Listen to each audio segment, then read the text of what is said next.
Hey everybody, welcome to The Back Room. I'm Andy Ostroy. In just a few minutes we'll be talking about anti-Semitism in America today with Liora Rez.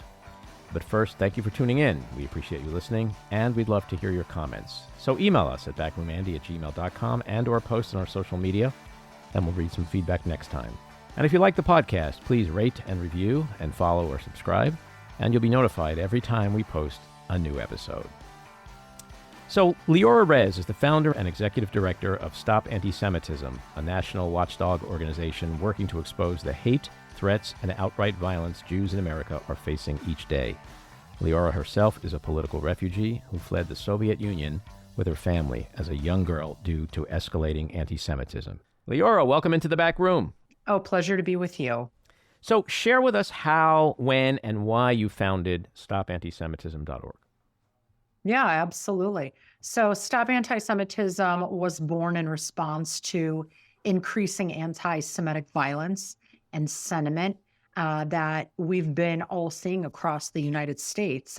Essentially, Stop Antisemitism is a grassroots watchdog organization dedicated to exposing groups and individuals that espouse incitement towards the Jewish people and state and engage in anti-Semitic behaviors. Mm-hmm. And I read somewhere, I don't remember exactly where, but it said something like, using her expertise in digital marketing, Rez has harnessed the power of social media to create a vast network of activists who work together to identify and create consequences for those who perpetuate anti-Semitic tropes, engage in insightful anti-Semitic rhetoric, and commit anti-Semitic acts. But I'm curious about your previous expertise in digital marketing. Can you talk a little bit about what you were doing before you founded the organization?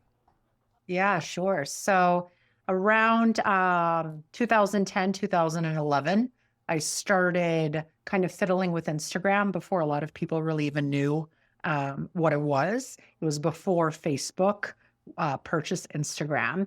And I created a brand on there. It was just an account at the beginning called Jewish Chick. And I started featuring everything from, daily outfits I was wearing to what my kids were playing with, essentially. And around 2014, during Operation Protective Edge, is when the account truly took off.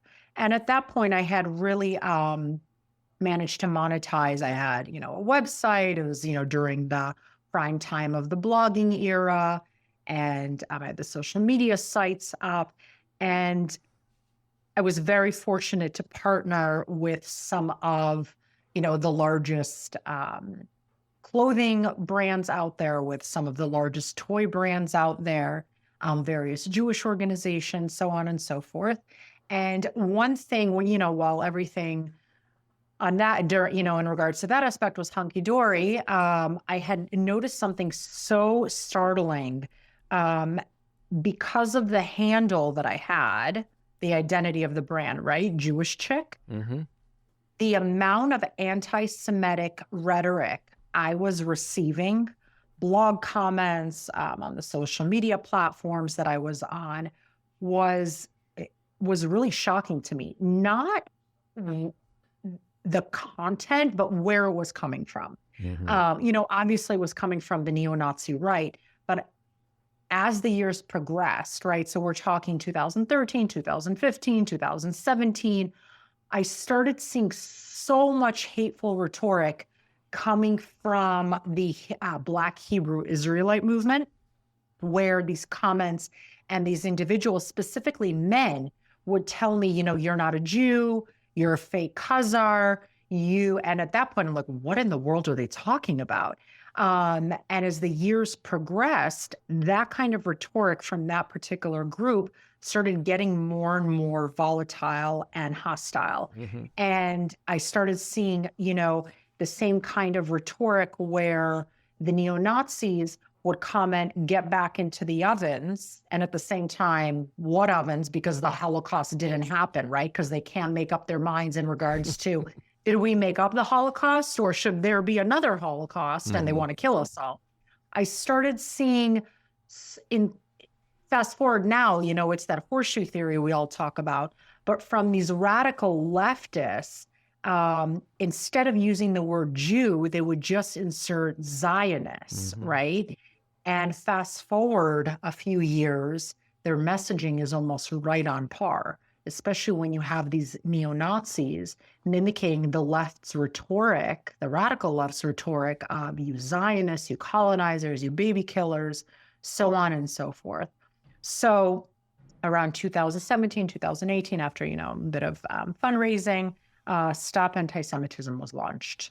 To your point, when people say, I don't hate Jews, I hate Zionists, that's just bullshit, isn't it? Right? I mean, like, what's the difference considering that most Jews are also Zionists? So there's a Pew study where the polls found that 95% plus of all Jews globally are Zionists. And again, the same people that are spewing, I don't hate Jews, I just hate Zionists, they don't even know what the word means. So the true definition of Zionism is just the Jewish right to self-determination and autonomy. So these same individuals have no problem with 52 plus Muslim majority states or countries around the world. They have no problem with the dozens of Christian majority states. Their only qualm is the Jewish state. And there is one in the whole world. And the amount of attention we garner is truly astounding. I mean, how many people in this country, in our own Congress and in positions of power, refer to America as a Christian nation, right? Right. Like, we can't even say happy holidays because that pisses people off because we're a Christian nation. So, I mean, I hear you 100% and I agree with that. There's been a staggering increase in anti-Jewish hate crimes since October 7th. Is this a chilling foreshadowing of a much worsening situation? So we've been, again, knee deep in this since 2018. And we've been screaming at at the top of our lungs that Mount Vesuvius is about to explode. And we saw grumbles after 2020's COVID pandemic, where we were accused of manufacturing the virus, the COVID virus. We were accused of profiting off of the virus, spreading the virus, you name it, it was all our fault, right? Then after, when was it? May 2021, there was a war between Israel and Gaza, right? We saw more and more trickles of anti-Semitism. And we noticed every time that Israel had any type of issues, the diaspora of Jews globally felt the direct brunt of it, right? Even though we're halfway across the world, the fact that so-and-so happened in Gaza or, Ramallah or East Jerusalem, it is my fault as a Jewish woman sitting on the East Coast of the United States of America. And it is absolutely ridiculous because we do not hold other citizens of countries involved in conflicts responsible for their government's actions. So again, every type of grumbling that we've seen or any type of, a woe in society, it's always the brunt of it, like I said, is felt by the Jews. So when 10/7 happened, that Band-Aid was ripped off so quickly, and these anti-Semitic rats came through the gutter so fast our heads were spinning. I think we had about 12 hours of sympathy from the world, maybe 13. Yeah, maybe, if that. If that. If that. But, I'm the granddaughter of Holocaust survivors. And my grandmother, she always told me, it's not the German neo-Nazis that we were afraid of, who were so bold and in your face how much they hated you. It was our neighbors. I'm originally from the former Soviet Union, and my mother's side is from Lithuania. My father's side is from Ukraine. And my mother's mother always said, it's our neighbors in Lithuania that we broke bread with. These are the ones that are enabling our genocide, our murder. So that's what was truly startling to me when we started uncovering these anti-Semites, pediatric dentists, attorneys, hair and makeup artists that are in the homes of Jews, touching children's faces while they're, doing makeup and hair for bar and bat mitzvahs. These everyday citizens that we interact with, we smile with, again, we break bread with, that smile to our faces, and meanwhile go home and wish for our death, deny the rapes that happened of 10/7, deny the atrocities, the murdering of babies that happened on 10/7, the cheering of the babies' murders of 10/7. That's what's so frightening and startling to us. As someone who obviously has a pretty strong command of history, there are significant parallels to the rise of, in this country, of anti-Semitic rhetoric and hate crimes to that of 1930s Germany. Is there not? 100%. The number one thing we point to right now, what we're seeing at Columbia, at Yale, at Harvard, at MIT, at Stanford. Mind you, forget the fact that a 4-year collective degree is about $400,000. So these families and these students are actually going into debt, paying for this. But it's very reminiscent of what we saw or what history has shown at the University of Berlin in the 1930s, when you have this deep anti-Semitic rot embedded in the faculty, and it's spread down to the students who openly, and very willingly swallowed it as a whole and started spewing it. And yeah, that's exactly what we're seeing on college campuses right now.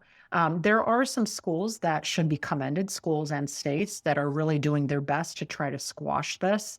We're seeing it in Ohio, we're seeing it in Indiana and Texas and Florida.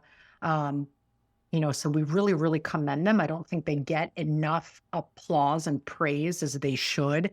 But when we look at all the Ivies and Ivy adjacent schools, my God, at this point in time, it's not even the Jewish students, right? It's what normal 18-year-old kid whose parents are spending a fortune would want to go there. 18-year-olds want to party, study, date.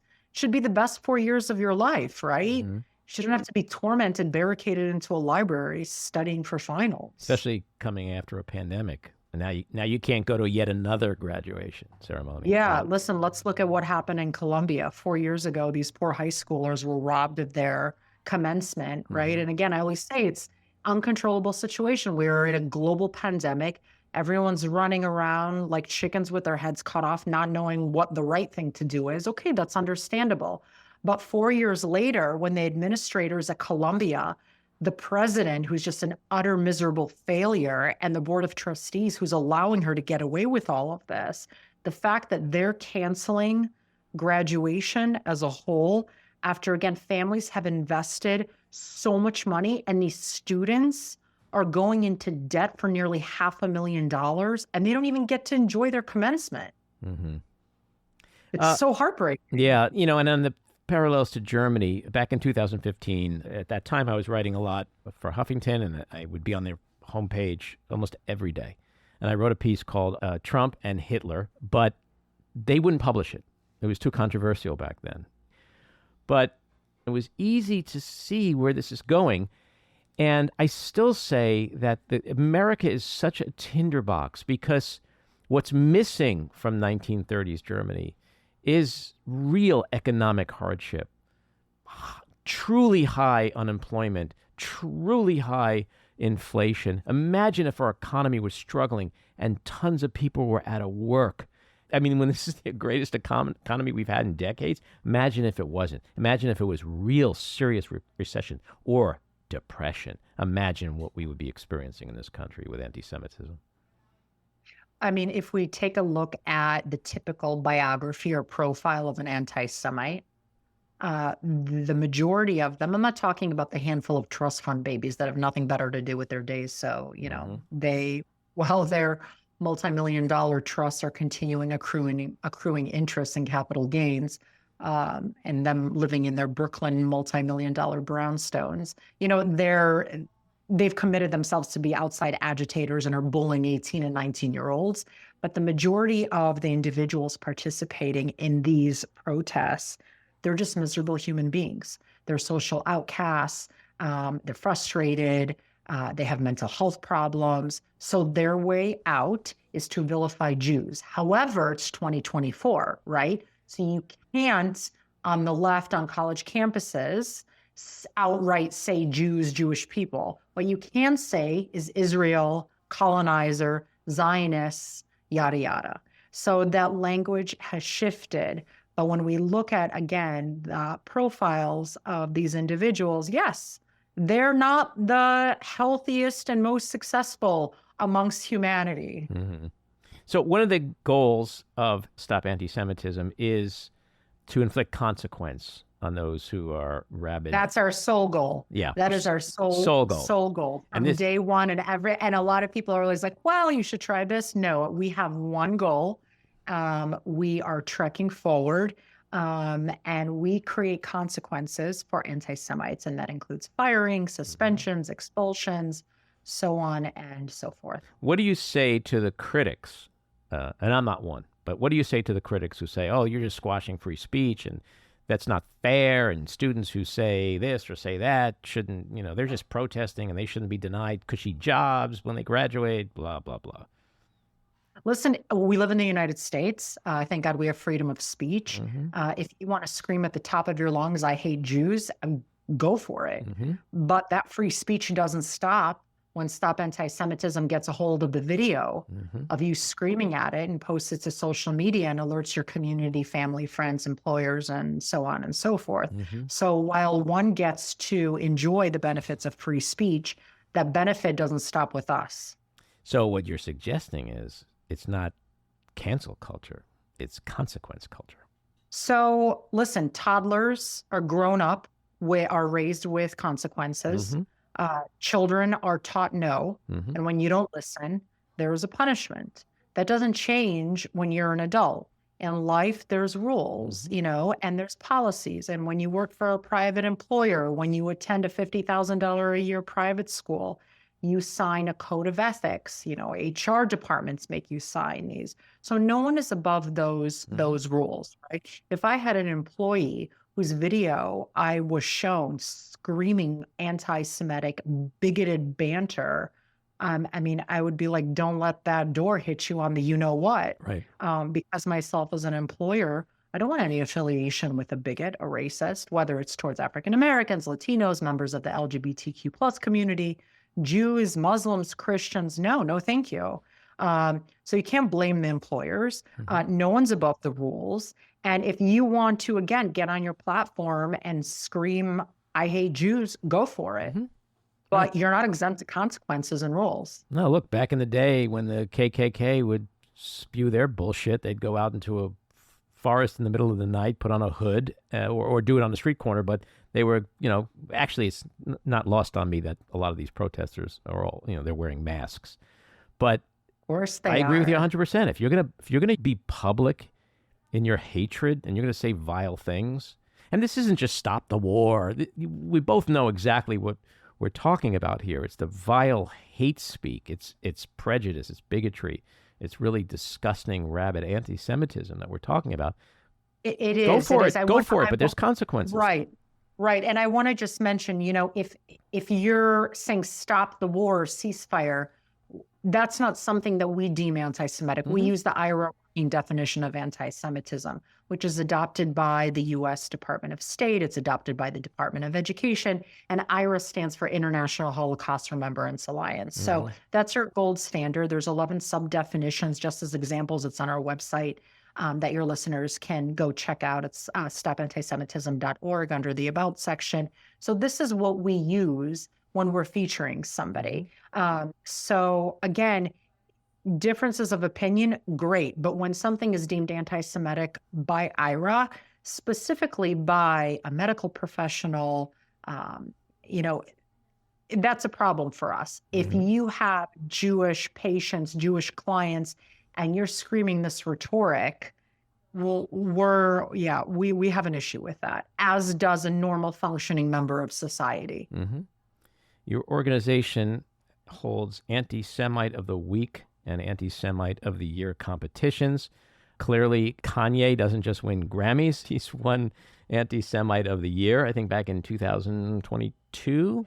Do I have that right? Yes. Yeah. So Tell us every about week that. we feature, yeah, absolutely. So every week we feature an anti-Semite. We started doing this in 2019.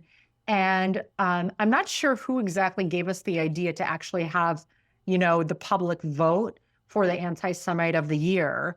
But our first year, I think we garnered a couple thousand votes. Oh my God, this thing has really took off.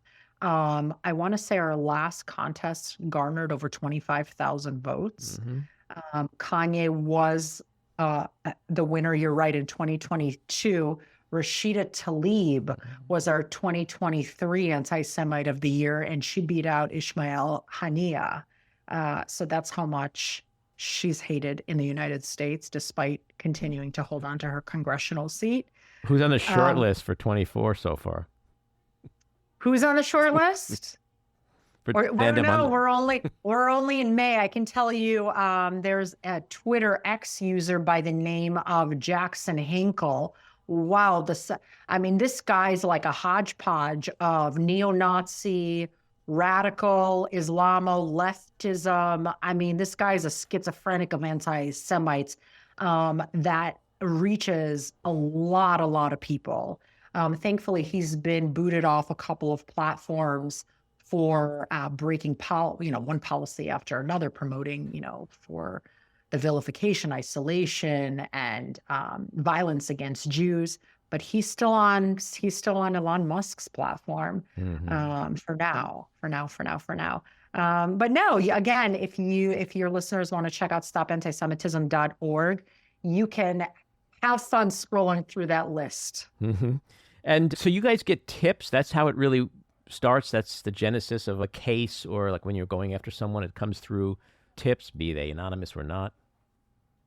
Yeah, so all of our tips are anonymous. We never reveal sources. I think this is one of the top ways where we keep our credibility. And followers, allies, Jewish and non-Jewish, they can submit individuals and incidents via our social media platforms, Facebook, Instagram, Twitter, TikTok, via our website, under the report an incident page. We also operate a 24/7 phone and text line. So yeah, you can reach us any which way you please. So the organization again is stopantisemitism.org. Liora, thank you for coming on. As a Jew, I really appreciate what you do. These are desperate times and they often require desperate measures. So keep doing what you're doing. No, thank you so much for having me on. Alrighty, take care. Bye. This episode of The Back Room was edited and produced by me, Andy Ostroy. It was co-edited and co-produced by Matty Rosenberg and co-produced by Jen Hammoud. Our theme song was composed by Andrew Hollander, and our logo was designed by Cricket Langell. And special thanks to Patricia Wind. Please take a moment to rate and review the podcast, and also follow or subscribe. Until next time, keep your eyes on Washington, Hollywood, and your own backyards, and have a great week.